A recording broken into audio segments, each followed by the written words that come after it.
السلام علیکم. هیله لرم چې تاسو ټول به روغ او جوړ اوسئ. په دې ویډیو کې غواړم چې تاسو ته وښیم چې څنګه کولای شو خپل د فیسبوک اکاونټ یا هم فیسبوک آی ډي نوم تغیر کړو.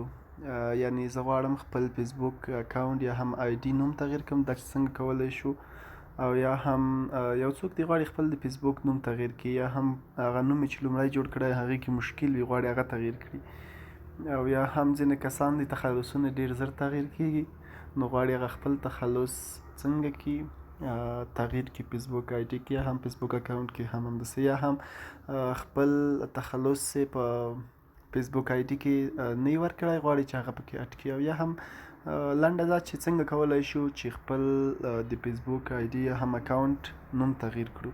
دې لپاره به تاسو راشئ خپل فیسبوک به راخلاص کړئ. کله مو چې دا راخلاص کړو، له هغې نه به تاسو د 3 لاین باندې به کلیک کړئ. دلته مو چې کله کلیک کړو، وروسته له هغې نه به تاسو سیټینګس باندې کلیک کړئ.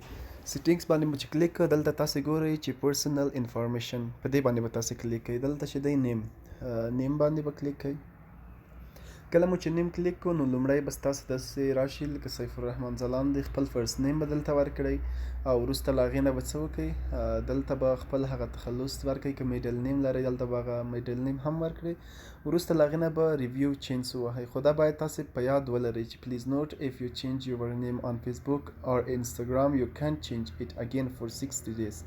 Don't add any unusual capitalization, punctuation, character or random words.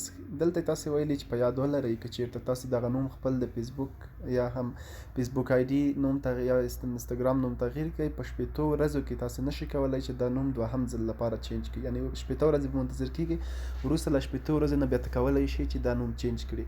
او همداسې په یاد ولرئ چې تاسو خپل باید کپیټلایزیشن په نظر کې ونیسئ، پنکچویشن هم په نظر کې ونیسئ چې استفاده یې نه کړئ.